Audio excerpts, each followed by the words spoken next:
السلام علیکم ویورز، امید ہے آپ سب خیریت سے ہوں گے۔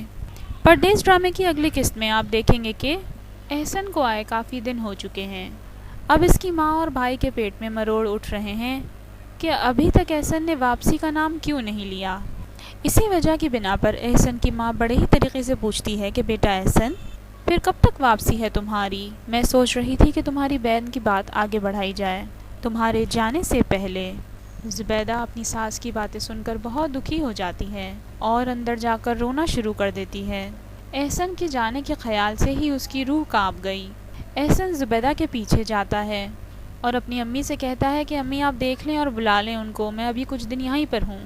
زبیدہ کے پاس جاتا ہے اور وہ رو رہی ہوتی ہے۔ وہ زبیدہ کو چپ کرواتا ہے۔ زبیدہ روتے ہوئے احسن سے کہتی ہے کہ احسن آپ واپس نہ جائیں، جبکہ پیچھے سے عاصم اپنی ماں کو سرگوشی میں کہتا ہے کہ مجھے نہیں لگتا ہے کہ بھابھی بھائی جان کو دوبارہ جانے دیں گی۔ یہ سن کر احسن کی ماں کو بہت زیادہ غصہ آ جاتا ہے اور وہ اندر جاتی ہیں۔ احسن کے جانے کے بعد اسے بہت طعنے دیتی ہیں کہ جو بیوی اپنے نفس پر اور اپنے دل پر قابو نہیں رکھ سکتی، وہ کبھی بھی اپنے شوہر کے دل میں اور گھر میں جگہ نہیں بنا سکتی۔ اپنی ساس کی باتیں سن کر زبیدہ کو بہت دکھ ہوتا ہے۔ احسن اپنی بیٹی ایمن کا اسکول کا داخلہ خود کرواتا ہے۔ جب اسے اس بات کی خبر ہوتی ہے کہ ابھی بھی اس کی بیٹی محلے کے چھوٹے سے اسکول میں پڑھ رہی ہے، ایمن کے ساتھ جب وہ گھر واپس آ رہا ہوتا ہے تو پڑوس کی خالہ اسے ملتی ہیں اور کہتی ہیں کہ بہت اچھا کیا احسن کہ تم واپس آ گئے۔ زبیدہ نے بہت ہی زیادہ مشکل وقت گزارا ہے۔ تمہارا بچہ سرکاری ہاسپٹل میں ہوا اور تمہاری ماں نے اور بھائی نے کیا کیا کیا، نہ تو اسے کچھ کھانے کا دیتے اور سارا دن اس سے کام کرواتے۔ گھر میں بیٹھا عاصم اپنی بیوی کی شکایتوں پر پریشان ہے، کیونکہ احسن کے آنے کے بعد نوشی کو بھی اٹھ کر تھوڑا سا کام کرنا پڑتا ہے۔ وہ اپنی بیوی سے کہتا ہے کہ دعا کرو بھائی جان یہاں پر رک نہ جائیں۔ جب احسن واپس آتا ہے، زبیدہ تمام کام کر احسن کے لیے شربت کا گلاس لے کر آتی ہے۔ خاموش بیٹھا احسن دکھ سے اپنی بیوی کی طرف دیکھتا ہے اور چپ کر کے تمام معاملات چیک کر رہا ہے۔ عاصم کی دکان پر بھی جاتا ہے۔ اپنی ماں سے پوچھتا ہے کہ عاصم کی بیوی گھر کا کام کیوں نہیں کرتی، ساری ذمہ داری صرف زبیدہ پر ہی کیوں ہے؟